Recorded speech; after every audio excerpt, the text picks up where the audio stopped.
off by talking about the UK context, because I think it's important to give people a bit of a flavour of the sort of broader welfare and housing context before I talk about the specific interventions. I realise that some people will be fairly familiar with the UK context, but others will not. And then I'll talk more particularly about the developments on homelessness policy and practice under the new Labour government that we had between 1997 and 2010, before moving on to say something about developments under current we have a coalition government at the moment, a Conservative-led coalition government, and what's happening under with respect not just to homelessness but welfare reform in general, which is really critical in terms of prospects for homelessness and reducing homelessness going forward. I'll then finally move on to say something about, make some points about some wider lessons on homelessness from the international research which myself and colleagues have undertaken. Some UK context. I mean, these are some very, very broad brush points on UK context. The first point to make is that, as with Australia, as with most countries in virtually all countries, certainly in North-Western Europe, the UK has quite an extensive system of income maintenance benefits for low-income households. If you're a low-income household, certainly if you're a British citizen in a low-income household, you'll be paid some sort of income maintenance benefits. There are a range of them depending on your specific status, whether you're unemployed, disabled, and so on. But by Western European standards, the income maintenance benefits available in the UK are pretty mean. Our what we call replacement ratios, the extent to which your income is protected if you lose your job, is much less in the UK than it would be, say, in France or Germany or Sweden. My sense is our income maintenance benefits are probably somewhat comparable to those that are available in Australia in very broad terms, but they're certainly far less generous than those in countries that we normally compare ourselves to in North-Western Europe. But where the UK is actually different, I think, from both Australia and also from many of our European partners, is in the very extensive way which we have traditionally intervened in housing. That's why I described housing there as the saving grace of the UK welfare state. There should really be a question mark after that. But this is a sort of theory or a hypothesis that myself and colleagues, not just housing scholars but poverty scholars have in the UK, because there's a lot of European comparisons of poverty rates and outcomes for poverty, child poverty specifically, but also more broadly, sort of well-being measures. And the UK tends to come out looking pretty bad on most of these measures when you compare us to the other major European countries. But there's a very senior poverty scholar called Jonathan Bradshaw at the University of York, where I worked for 7 years, who said to me, I don't understand, he's one of the foremost authority in the world on child poverty. And he said, I don't understand why the UK look really bad across most domains of child poverty, but for some reason all we come out the top of the list on housing. We do okay in housing, why is this? And so between us we sort of developed this idea with our colleagues that it was to do with the fact that although we are fairly mean, if you like, in terms of our mainstream redistribution towards poorer households using cash transfers, we do use in-kind benefits, particularly housing, to compensate to some extent for the relatively high levels of poverty that we have in the UK. And there are three key interventions. First one is housing benefit. Now, I'm going to dwell on this a little for a few minutes because I've had a number of meetings this week which have suggested to me that the housing benefit system is very different from what you have in Australia and is worth really emphasising, because everything in terms of homelessness and housing interventions for poorer households in the UK is predicated on housing benefits. Absolutely critical. Housing benefit is a means-tested benefit which pays up to 100% of eligible rent for low-income households. If you're poor in the UK, the chances are 100% of your rent is being met through the housing benefit system. Now, as I'm going to say in a few minutes, the major, very radical welfare cutbacks that we're experiencing at the moment means that that's probably no longer going to be the case in the future. But until now, housing benefit has met the rents, that's both of social tenants and of private tenants, up to 100% of eligible rent. It is means tested, so it does depend how low your income is. But if you're on an income maintenance benefit, chances are all of your rent is being paid. So there's no allowance made in our cash transfer system for making a contribution towards your rent. Your rent is dealt with completely separately. And it's both an in and out of work benefit, so people in low paid employment can also access housing benefit. The other key sort of structural factor in the UK that's important to emphasise is the relatively large social rented sector that we have. 18% of all households in the UK live in social housing. That's even higher in Scotland, where I come from. It's more than a quarter of households. And when I was growing up in Scotland, it was more than half of households. I was brought up in social housing, and there's nothing unusual about it. So, you know, social housing is very much part of the mainstream experience. It's certainly contracted in recent years, particularly in England, but it's still a substantial sector with a fifth of the population living in it. Our social housing, unlike the social housing sectors in much of the rest of Europe, is allocated overwhelmingly on the basis of housing need. So the great majority of the poorest households in the UK will live in social housing. That's not the case in a number of European countries such as Sweden, France, and a number of other countries as well, particularly in Northwestern Europe, do have large social rented sectors, but in fact the poorest groups often don't have access to social housing because those the social landlords are quite autonomous, and their preference is not to accommodate the poorest and most disadvantaged. So in those countries, quite often there are specific interventions made to develop what's sometimes called very social housing that's targeted at the very poorest groups. Again, I appreciate this is a bit different from the position in Australia, where clearly we do have a social housing sector which is much smaller than this one and is targeted on those vulnerable households. But my understanding is normally people who have an additional kind of vulnerability over and above a low income, whereas in the UK it's mainly about income. I mean, it's the lowest income groups that are in social housing. The third intervention, which I think is very important in promoting relatively good housing outcomes for poorer households in the UK, is the statutory homelessness system, which is unique to the UK. I've done a lot of international comparative research, and I can say with some confidence that there's nothing quite like it anywhere else in the world, with the possible exception of France, but that's a complicated story which I won't go into just now. So focusing on the UK statutory homelessness system for a moment. This was established in 1977. It was actually established partly as a result of a TV documentary called Cathy Come Home that some people might have encountered. But it was seen as a scandal that families with children who became homeless, and this was at a time when the private rented sector was more important for accommodating families.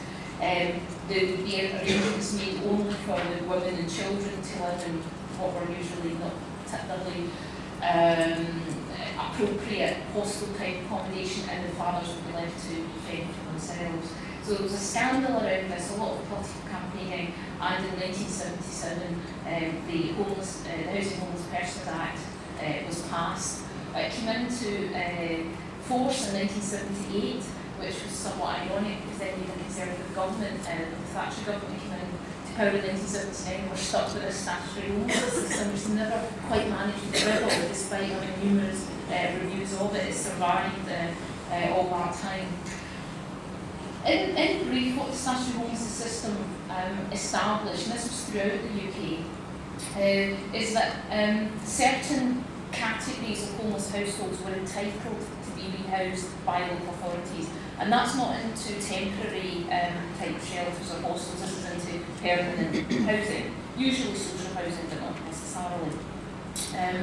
But you had to fulfil certain criteria in order to get access to this entitlement. You had to be homeless, but homelessness was actually very broadly defined. Anybody who doesn't have accommodation in which it is reasonable for them to live together with their whole family is homeless. So it's a broad definition. It certainly isn't limited to people sleeping rough. And in fact, very few people that are accepted as statutory homeless are sleeping rough.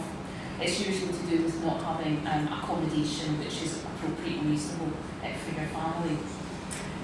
You have to be unintentionally homeless, and what that means is if you have brought about homelessness through your own actions, such as rent arrears or engagement in antisocial behaviour, then your entitlements are limited to temporary accommodation rather than permanent housing. But in fact, very few people are found to be intentionally homeless. It's a very sort of minor rationing device, 5, 6, 7% perhaps of applications. The much more important rationing device is priority need. You have to be in a priority need group to gain entitlement, and those priority need groups are predominantly households with dependent children, but also where there's a vulnerable adult in the household. You're entitled, if you pass those tests, to be found settled accommodation by the local authority, and in most cases discharge of duty, as we call it, is into the social housing sector. And traditionally 20 to 30% of all social housing allocations in the UK, remember it's quite a big sector, are through the statutory homelessness system. It's a lot higher in Scotland. It's over 50% of our statutory homelessness. Over 50% of our social tenancy allocations are to statutory homeless households. So statutory homelessness is really a very important part of our welfare safety net for the most vulnerable groups throughout the UK, and it means that when people from the UK talk about homelessness, you tend to find that we talk about statutory homelessness on the one side and single homelessness on the other. This is a major dichotomy in terms of research, policy, practice, and really it provides a sort of fundamental structure around which we think we can see homelessness in the UK. So in terms of saying a little now about what I think were the achievements, I think they're very considerable under the Labour governments in terms of homelessness in the UK. I'll talk first about single homelessness and then about what we call statutory homelessness. The main group who are not statutory homeless, who are not entitled to be housed by local authorities, tends to be single people, people without dependent children in the household. Most of them single men, although obviously not all of them single men. And although this group are not entitled to be rehoused under the statutory homelessness system by and large, there has been for several decades now extensive state funding of single homelessness service system. Most of the delivery is by voluntary sector agencies for these groups, rough sleepers and other single homeless people, but almost all of the funding comes from the state. So it's two state-funded systems. First of all, and I think this is probably the area where it's most likely that people will have some prior knowledge of the UK, is I think it's fair to say that we've had some very significant success with respect to rough sleeping policy in the UK. And if anybody had visited London in the late 80s, you would have seen very large numbers of, well, at least large numbers in terms of given the visibility of it, numbers of people sleeping rough in the West End of London, particularly, and a lot of young people, and that's clearly, quite rightly, viewed as a scandal. And that prompted a series of targeted and fairly well-resourced initiatives to tackle rough sleeping specifically. Started off with the work of the Rough Sleepers Initiative under Conservative governments, and that was very much continued when Labour came to power in 1997. With the Rough Sleepers Unit established in 1998, and really leading a pretty radical and highly focused set of initiatives to drive down rough sleeping, which included, funding of outreach work, various forms of temporary and permanent accommodation, and special support for people with drug, alcohol, mental health problems, and so on, and a lot of emphasis on finding better solutions for young people at risk of rough sleeping, as I wanted to say. Now, you could argue about exactly the extent to which rough sleeping is diminished in the UK, and people have, UK academics have argued endlessly about the figures and how the rough sleepers counts and how accurate they are. But I think it would be very difficult to credibly argue that rough sleeping has not fallen. It's fallen very significantly, particularly among young people. Until recently, until 2010, and we've started to see a rise again in light of the recession, which has mainly been about migrants to the UK, Eastern European migrants to the UK sleeping rough. Towards the end of Labour's time in office, there was more of a focus on personalised support for the most entrenched rough sleepers. As the overall numbers of people sleeping rough in the streets diminished, you were left with a group of what sometimes called entrenched rough sleepers, people with the longest term, most enduring issues. And there was some very highly targeted and personalised approaches to dealing with the problems faced by that group. I think it was called the 205 group, literally 205 people, individuals that they identified in London, and developed individual budgets and other very personalised approaches to trying to tackle homelessness amongst that group.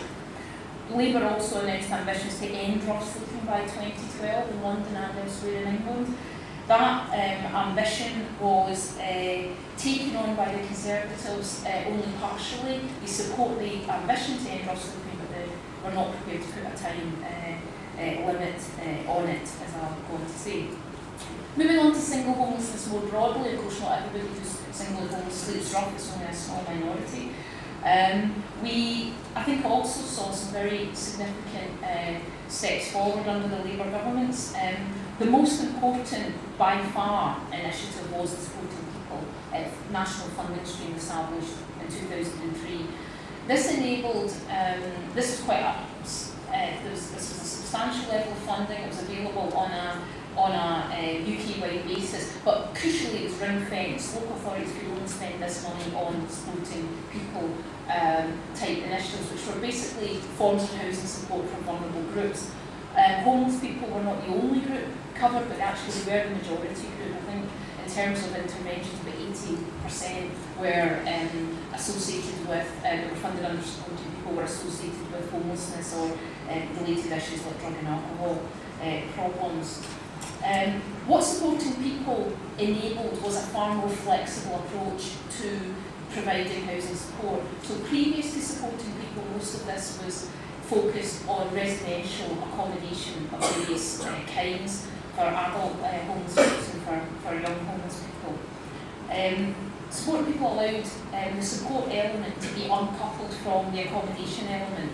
So although the great majority of hostels and other forms of transitional accommodation in the UK is still funded via Supporting People, it also allows the funding of floating support to people in mainstream accommodation, and that's really made a sort of step change in the extent to which we can invest in tenancy sustainment type programmes.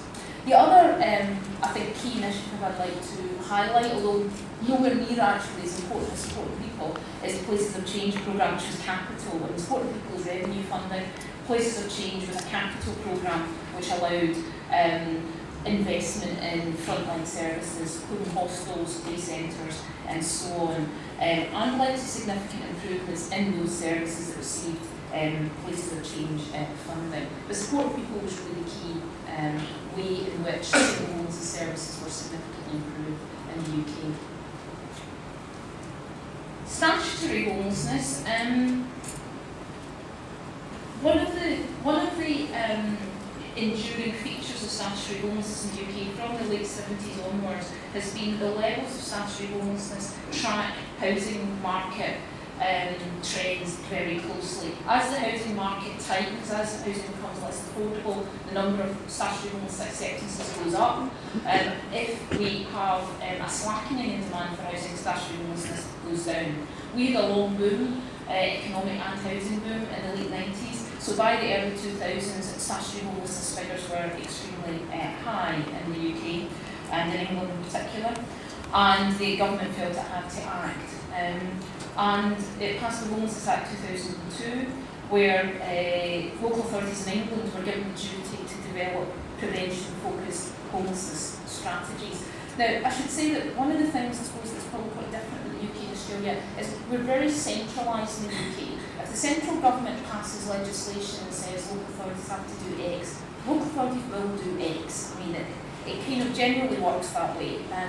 And of course, not everybody, implementation is never perfect, and there are always areas where it's not quite fully implemented the way central government would wish. But largely speaking, things are driven from the centre. So when the Homelessness Act 2002 was passed, local authorities duly established prevention-focused homelessness strategies. There was also a funding stream attached to this, which obviously provided a strong incentive for local authorities to invest in the areas the government wished them to.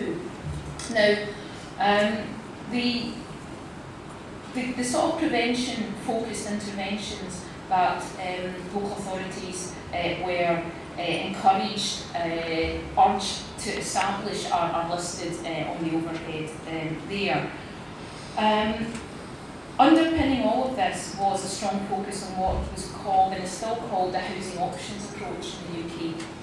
In other words, prior to the 2002 Act, if a family or a person approached the local authority for help, which they do because there's a statutory homelessness system, what used to happen is the local authority would basically assess your entitlements. You are entitled to rehousing, and then that was a track through into social housing. You're not entitled, I'm sorry, you have to fend for yourself. What the housing options system was trying to do was to say everybody that comes through the door should have a formal interview on the range of ways in which their specific housing problem can be dealt with.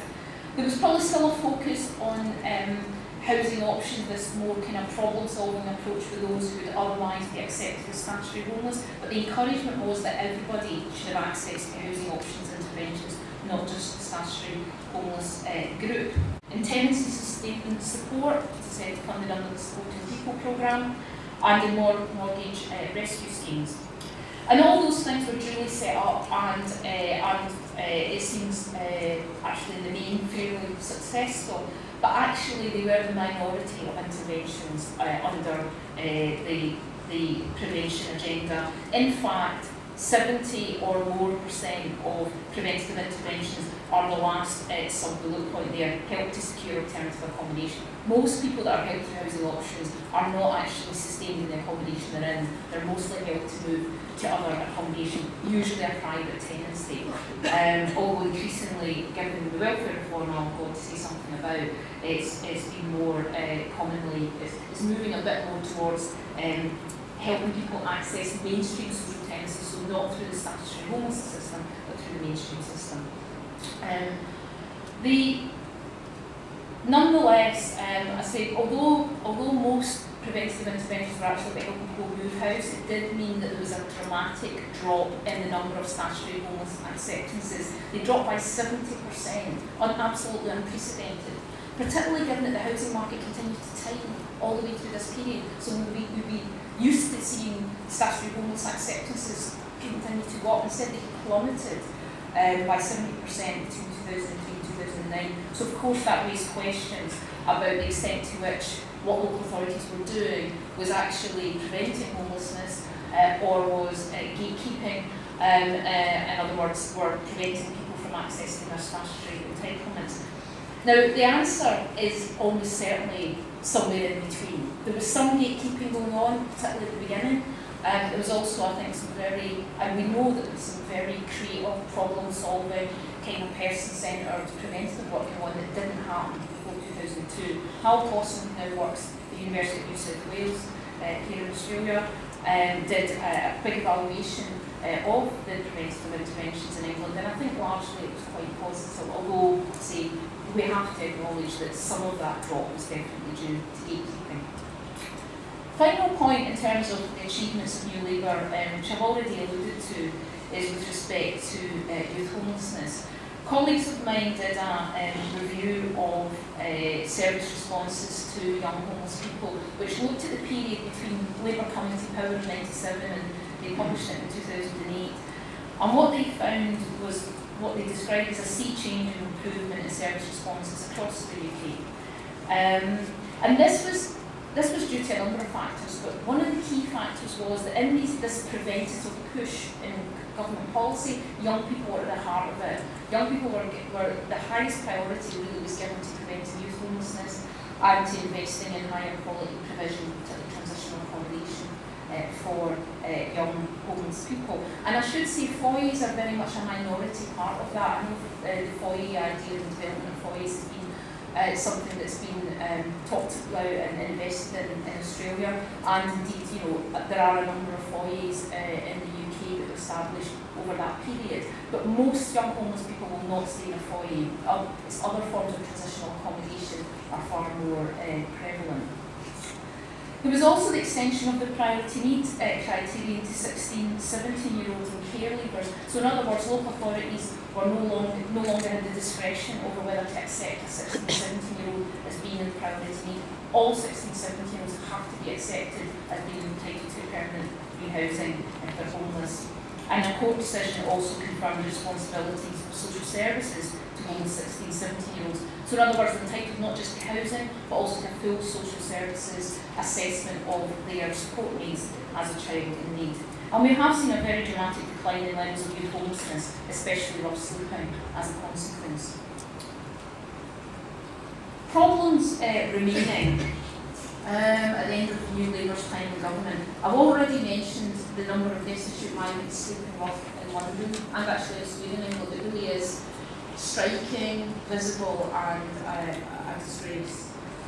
There was also lengthy waits in temporary accommodation for households, particularly families with children, accepted as statutory homeless. And this was to do with the tightening of the housing market in London and the south. And we have a housing shortage that's very regional, very focused in London and the south, and it's very difficult for local authorities to move people on from temporary accommodation into the permanent housing that they're entitled to. I mean, I did a big survey of statutory homeless families in England, and in some cases people had been in temporary accommodation for, it wasn't at all unusual to be in temporary accommodation for a year, 18 months, 2 years, but some people have been in it for 8 or 9 years, depending on the size of the family, what their needs were. There was also no evidence that single homelessness, other than rough sleeping, had diminished, and single homeless people were still outside the safety net in England. In other words, most single homeless people in England were not entitled to be rehoused. I say England rather than the UK because in other parts of the UK there's been an extension of statutory protection to single people, particularly in Scotland, because it's part of our devolved responsibilities since devolution in '99. So there's a more extensive safety net that includes single people in Scotland. But in England, where the great majority of the UK population lives, most single people were still outside that safety net.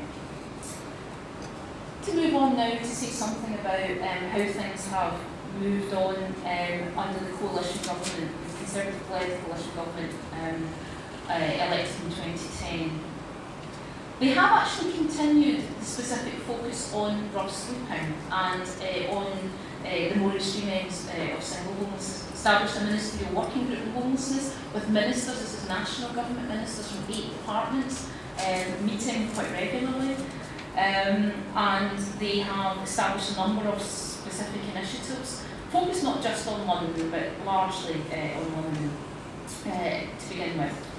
But the sort of centrepiece of the ministerial working group's interventions since 2010 has been the national rollout of what's called the No Second Night Out pilot programme, which was established in London, I think, in mid-2010, and the national rollout happened at the end of last year. What No Second Night Out is about is kind of as it says, is about trying to ensure that new rough sleepers do not have a second night out, do not become persistent rough sleepers in London. And then that model was rolled out to elsewhere in England.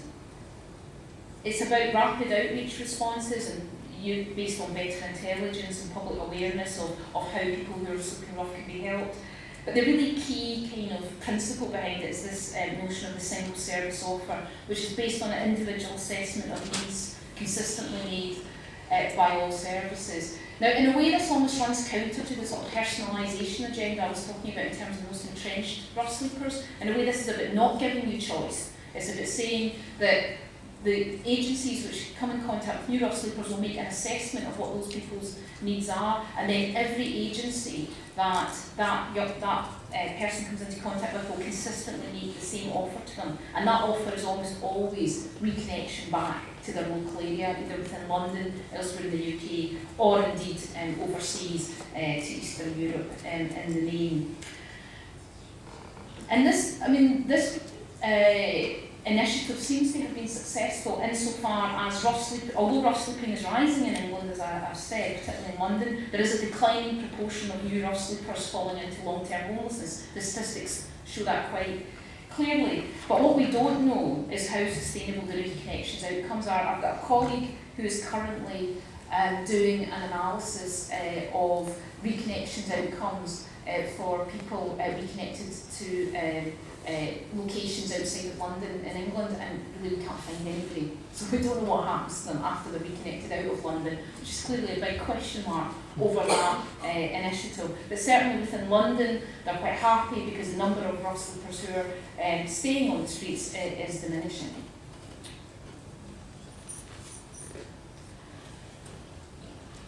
While there is a continuing focus on rough sleeping and protection of, and actually protection of homelessness specific budgets as well under the current Conservative government, I mean, there's swinging cuts to public sector cuts under austerity measures across the board really in the UK at the moment, as I'm sure most of you will know. But actually homelessness specific budgets, and particularly those targeted on rough sleepers, have been protected. But that comes, that's sort of in a way perhaps slightly cold comfort in the context of sweeping and radical reforms to welfare, which are really overwhelming these specific kind of mitigating interventions. The first and by far the most important issue is the massive cuts we're now seeing in housing benefit in the UK. Back in the 80s, when we decided to roll back investment in social housing and to deregulate private sector rents, the Thatcher government, when they were challenged about what the impact was going to be on poorer households, said let housing benefit take the strain. Housing benefit will protect people from the rise in private sector rents and from the fact that there's fewer social tenancies at sub-market rents to access. And housing benefit has taken the strain for a long time, but the housing benefit bill has risen very dramatically, particularly in the current recession, and the government is now cutting it back in very substantial ways, particularly for private sector tenants, but increasingly also now for social sector tenants. So fewer people will find 100% of their rent met through housing benefit, particularly young people under 25. We also have changes happening in England only. I should say the benefit system, including housing benefit, is UK-wide, but housing and homelessness policies are devolved functions, so the Westminster government only has control over English housing and homelessness policies. And so within England, there's also major changes happening to the social housing sector. There's a shift towards new build social housing being let closer to market rents. Social landlords have been given the power, not the duty, but the power to move towards fixed term tenancies rather than open-ended tenancies for new social tenants, and also been given the power to restrict eligibility for social housing in a way that they've never been able to before. They've had to have open waiting lists, and mostly that'll mean young people, particularly under 25, being cut out. So there's a weakening in the traditional function of social housing as a safety net, and also there's encouragement to there's increasing encouragement to discharge the homelessness duty into private sector lets rather than social housing. In the midst of all this, homelessness is rising extremely quickly in England. It's rising quicker in England since the recession started than historically it's ever done, particularly in London and the south, where the housing market factors are really driving this strong upward surge in homelessness across the board. All forms of homelessness are pointing upwards. Statutory, single, rough sleeping, everything. And young people are particularly disadvantaged by rising levels of unemployment, as they are in many developed economies, but also particularly in the UK by benefit cuts and by housing reforms. So we really are in danger of seeing a lot of that good work, that very positive work that's been done on addressing youth homelessness, being really fundamentally undermined, not just with the recession but by welfare reform. And the current Prime Minister, David Cameron, and his Chancellor, the Exchequer, George Osborne, have indicated consistently that a Conservative administration, if it's re-elected in 2015, will cut under 25s out of the housing benefit system entirely. The assumption will be they can live with their parents to under 25.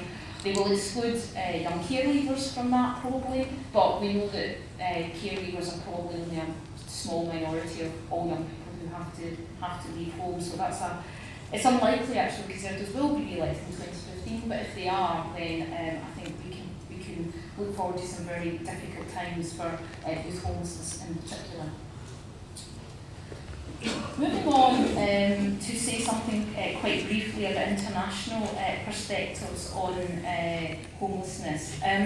To say these are some very broad brush remarks based on a range of research projects that myself and colleagues have engaged in rather than reporting the findings of any one particular study.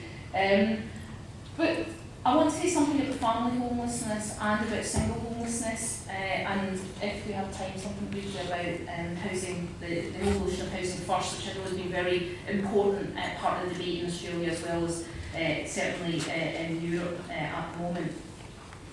First of all, on family homelessness, I think one of the key conclusions that I've certainly come to, and I know a number of colleagues have taken the same view, is that family homelessness seems overwhelmingly driven by housing market factors and structural factors across a range of developed economies. I've already made the point that statutory homelessness in England tracks housing market variables very closely. But there's also evidence that supports that kind of position from the United States, where, for example, Beth Shin, an academic in the United States, has done some very interesting work tracking homeless families over long periods of time, over 5 years plus. That's families coming through the shelter system to see whether in the longer term they remain homeless or they remain stably housed.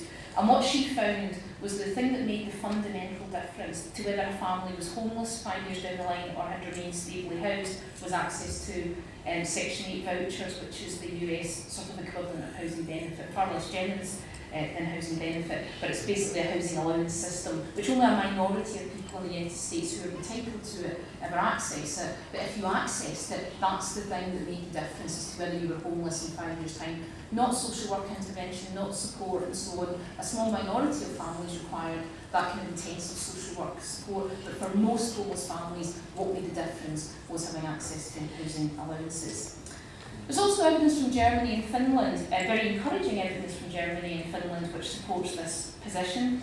Both countries, and I know it sounds like a very strong statement, but there's good evidence of this, have virtually eliminated family homelessness. Of course, some families on a very short-term basis will lose their accommodation through domestic violence or other emergencies, but the point is they are rehoused, that issue is dealt with extremely quickly. And how they have dealt with that in Germany and Finland is through basically housing interventions that ensured that there is social housing or other forms of subsidised housing available to families with children who become homeless. And in Germany specifically, where rent arrears is a very important trigger for homelessness, it's almost 50% of Germans rent in the private sector, so rent arrears is a very important trigger of homelessness. They have invested heavily in preventative interventions to help people with debt and with rent arrears and to either stop them losing their house for that reason or to enable them to move to alternative accommodation very quickly. So you've got a range of evidence from across the developed world which would say that family homelessness is largely about housing market factors and really about the difficulties that poor families have competing in tight housing markets. That's what drives family homelessness. Single homelessness looks to be a very different phenomenon from that and actually looks more similar across a range of countries than does family homelessness. Your levels of family homelessness and what it looks like differs fundamentally depending on the structure or the welfare context in different national contexts. But single homelessness actually looks much more similar across different developed countries.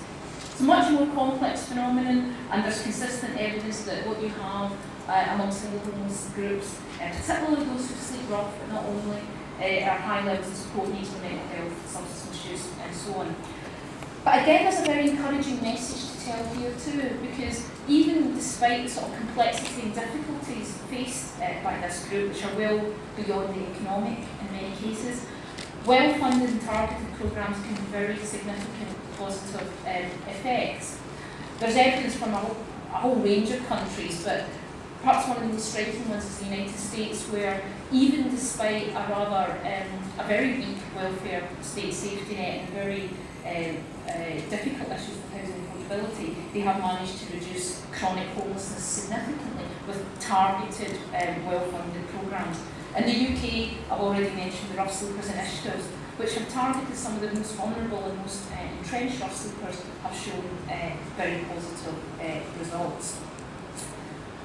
That takes me on to my final sort of substantive set of points, really, which is carrying on that feel like encouraging, ambitious message about even people with the most extreme needs, for whom homelessness is far from being the only issue that they face. I think that there's increasing evidence from across a number of developed economies, including Australia, certainly across Europe, and from the United States and Canada, that even people who've been homeless for very long periods of time and have really quite chronic health problems of various kinds, including mental health problems, there are models which work to move people into housing, including mainstream housing, on a long-term basis. Now, I know the whole notion of housing first, I think, will be familiar to most people in the room. It started off in the United States. It's been interpreted in various ways in other developed economies. To put it very briefly, housing first can be understood as a model which focuses, rather than focusing on transitional or staircase models, which try to enable people to become housing ready before they access permanent housing. It's much more of a focus on rapid rehousing, we're hearing about earlier this morning, a sort of normalising approach which emphasises rapid access to certainly to permanent housing and usually mainstream housing, usually mainstream rental housing, either in the private or the public rented sector. But crucially, it's not housing only, it's also about flexible support to enable people to sustain that accommodation, including very intensive support for people with the most chronic and enduring problems. Now again, as most people in the room probably know, there's been some very positive results from the United States in terms of the long-term housing retention of people who have access to housing first projects there, and pretty convincing demonstration that through randomised control trials and other scientific models that housing first is cost effective as compared with transitional models, at least for the most chronically homeless group. We are very interested in this model in Europe. This, I think you could say quite reasonably that it's literally swept across Europe in the last 3 or 4 years. I mean, it's been very, very kind of recent.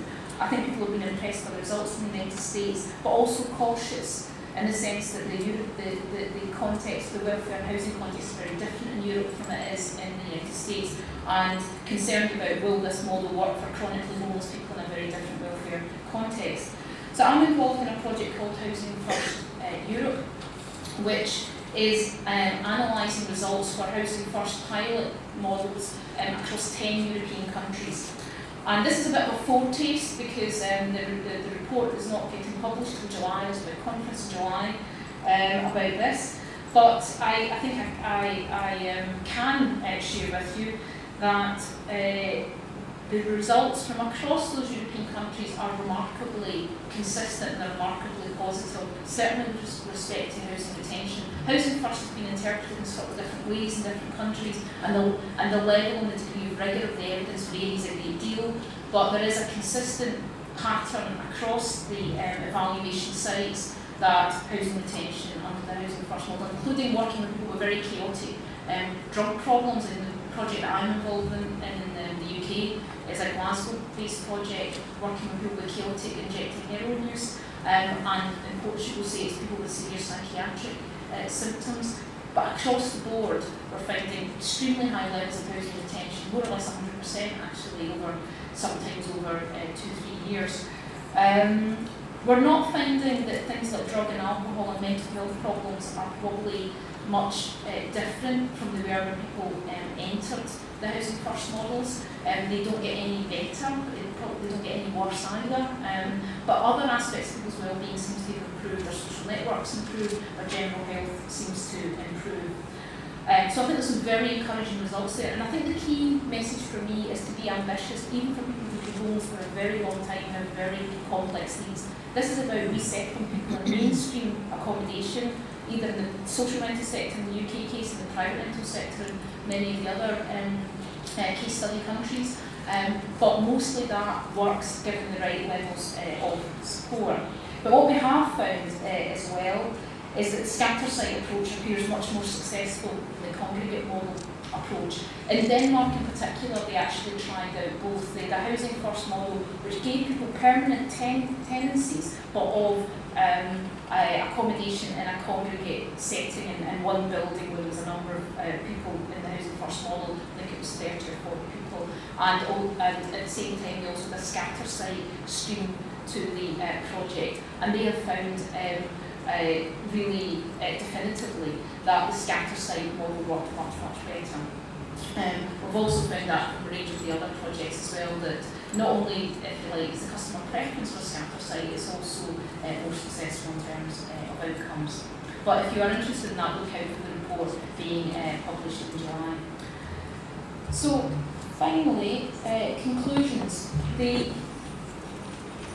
Again, these are some very, very broad brush conclusions drawing across a range of studies which are conducted in the UK and across Europe and elsewhere. They are very, very broad brush, but I thought I would share them with you by way of conclusion. The first thing I would say, and this derives from experience in the UK and in many other European countries, is that a strong central steer is often required to drive progress forward, particularly at systemic level. If you want systemic level improvements, you need a strong central steer. So the Labour era gains in homelessness that I described earlier, on youth homelessness, on homelessness prevention, on rough sleeping, those were all predicated on strong central steer from government, on legal duties which were enforceable, and on funding streams which were national.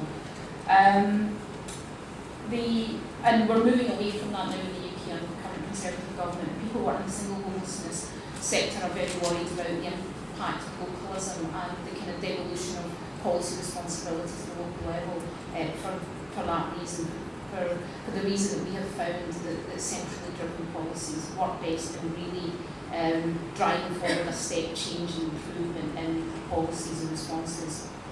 I think another very important broad conclusion would be that effective policy implementation is linked to robust monitoring and evaluation frameworks. I mean, I've suggested, this is from a number of research projects, that you can draw a really sharp distinction between Finland and the US on one side of this, and Ireland and France on the other. And Finland and the US, in different ways, they really keep a close eye on the outcomes of investments, and it's for different reasons they keep a close eye on it as well. But the cost effectiveness and the outcomes of the interventions that they have focused on to do with chronic homelessness and family homelessness have been very closely monitored, and you can see demonstrable positive outcomes from that.